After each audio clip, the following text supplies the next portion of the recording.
राधा स्वामी।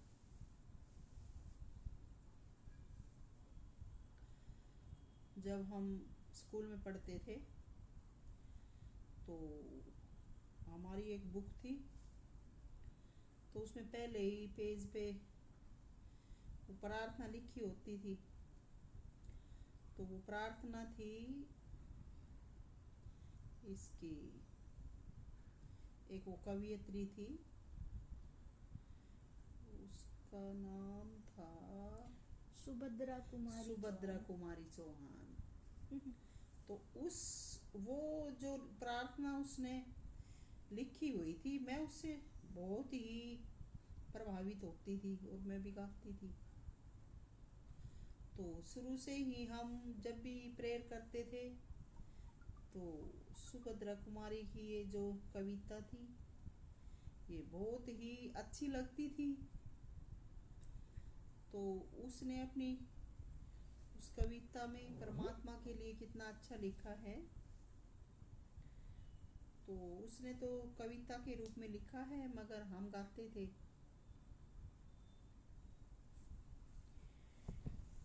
देव तुम्हारे कई उपासक कई ढंग से आते हैं, सेवा में बहुमूल्य भेंट हो आकर तुम्हें चढ़ाते हैं। हे देव तुम्हारे कई उपासक कई ढंग से आते हैं, सेवा में बहुमूल्य वस्तुएं लाकर तुम्हें चढ़ाते हैं। तो उसने अपने बारे में लिखा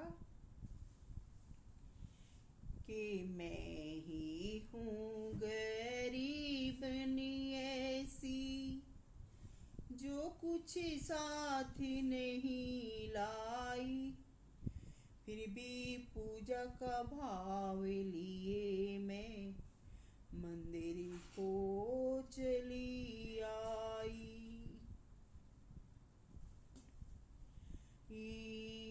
देव तुम्हारे कई उपासक कई ढंग से आते हैं, सेवा में बहुमूल्य वस्तुएं लाकर तुम्हें चढ़ाते हैं।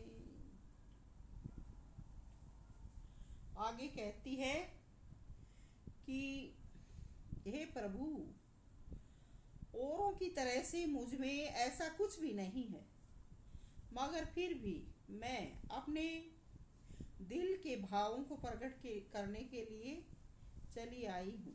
कहती है कि मन का भाव परिगट करने को वाणी में माधुर्य नहीं, दिल का भाव परिगट करने को वाणी में चातुर्य नहीं, फिर भी हिम्मत करके हे नाथ मैं मंदिर को चली आई। देव तुम्हारे कई उपासक कई ढंग से आते हैं, सेवा में बहुमूल्य भेंट वो कई रंगों की लाते हैं, देव तुम्हारे कई उपासक कई ढंग से आते हैं।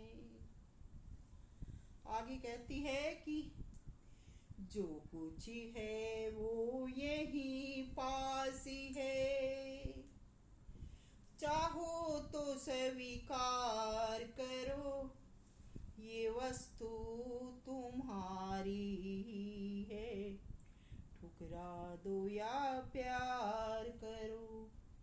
लेकिन मैं ये कहती हूँ अपने प्रभु से कि हमें तो अगर ठुकराओगे तो हमारा दिल तो टूट जाएगा, और हमें इतनी हिम्मत नहीं है कि आप हमें ठुकराए और हम फिर जिंदा बच जाए, नहीं, हमें तो तुम प्यार ही करो। तो ये पोयम कविता हम उसकी अपने लेसन में पहले पेज पे पढ़ते थे, और फिर हम जब से हमने इस पोयम को कविता को पढ़ा था तो हम शुरू से ही मालिक की आरती विनती ये कविता डेली गाते थे। इससे भी बचपन से ही रूटीन बन गया था। और मैं तो क्या कहूँ कि मैं तो 4-5 साल की थी तभी से ही हम या तो हमारे उधर चौक में नहाते थे, बच्चे थे जब, वो चौक में ऐसा स्थान था कि वहाँ पर कोई किसी को दिखाई नहीं देते थे, या फिर हमारे वो चौबारा बना हुआ था तो हम छत पे नहाते थे चौबारे में, सब पानी ले जा के उन दिनों में ऊपर ले जाना पड़ता था। ये टंकियों का पानी का सिस्टम तो अभी हुआ है, पहले हम अपने हाथों से बाल्टी ले लेके चढ़ते थे ऊपर और ऊपर जाके नहा के आते थे। तो उस चौबारे में बहुत सारी बुक्स पड़ी थी, फालतू के बिस्तर वगैरह जो भी कुछ फालतू की चीजें थी वो उसमें भरी हुई थी। तो चौबारे में एक ये किताब पड़ी थी सत्यार्थ प्रकाश, तो वो पता नहीं, दयानंद सरस्वती की। हाँ, और भी कुछ ऐसी ही जैसे एक्सरसाइज वगैरह की और ऐसी बुक्स पड़ी थी। तो मैं जब भी जाती थी नहाने के लिए तो वो सत्यार्थ प्रकाश रखी हुई थी वहाँ, तो उसका एक आधा पाठ उसका डेली पढ़ती थी। तो तभी से मालिक के चरणों में और भी जैसे वो पढ़ते थे तो और भी ज़्यादा मालिक के प्रति ख्याल रहने लगे। कहीं भी जाते थे बातचीत सुनते थे मगर बातें वही आती थी। तो जहाँ भी रहते हैं वहाँ पर जितना हो सके उतना अच्छी अच्छी किताबें रखनी चाहिए, ताकि जब भी एकांत में हो तो कुछ पढ़ें, अच्छे विचार आए, मालिक के प्रति हमारा ख्याल विचार बढ़े।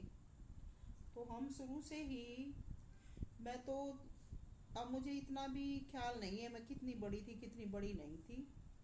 तो एक हमारे स्कूल में उस समय आर्य समाजी आते थे, तो उन्होंने हमको जनेऊ पहनाया था। तो उन्होंने जनेऊ दिया था तो उन्होंने तरीका बताया था कि जब हम टॉयलेट जाएं तो इसको कान पर करें, इसको ऐसे गले से करें। तो हम जब भी जाते थे अंदर छुप के जाते थे क्योंकि वो जनेऊ को कान पे रखते थे, और फिर बाद में उसको फिर वैसे ही करते थे जैसे उन्होंने जनेऊ दिया था हमें। तो उन्होंने हमें शुरू से ही ये बताया था। हम चौथी पांचवी छठी क्लास में होंगे, चौथी पांचवी में, इतना ही कुछ अंदाजा है मेरा। तो जनेऊ दिया था, और ये गायत्री का ओम भूर्भुवः स्वः तत्सवितुर्वरेण्यं भर्गो देवस्य धीमहि धियो यो न प्रचोदयात्, ये मंत्र बताया था। तो जब भी नहाने के लिए जाती थी तो कम से कम 15-10 बार तो मैं इस मंत्र का भी जाप करती थी। ये गाती थी ओम भूर्भुवः स्वः तत्सवितुर्वरेण्यं भर्गो देवस्य धीमहि धियो यो न प्रचोदयात्, बैठी बैठी ये भी जपती थी। एक फिर वो मोना और नहीं थी, वो इशार में उनको स्कूल छोड़ने जाती थी, वहां भी ऑफिस में फिर यही मंत्र, इसको उच्चारण भी लिखा था और इसका वो वहां पर बड़े बड़े अक्षरों में एक पोस्टर लगा रखा था, मीनिंग बता रखा था। हमारे स्कूल में भी तो वो जब उन्होंने आर्य समाजियों ने वो मंत्र बताया तब तो उन्होंने जो समझाया वो समझ भी नहीं आया था। बाद में मैं उन लड़कियों को स्कूल छोड़ने जाती थी, वहाँ उनके स्कूल में पोस्टर पे देखा कि इसका ये मतलब होता है, तो फिर मैं नहाने जाती थी। तो मैं काफी टाइम तक इस मंत्र को कई बार दोहराती थी, और ये इस मंत्र से फिर नाम को याद करती थी, प्रेयर करते थे। तो बचपन से ही मालिक के प्रति लगाव था, और फिर मालिक हमारे पास आ भी गए। तो बोलो राधा स्वामी, राधा स्वामी। अब मेरी ये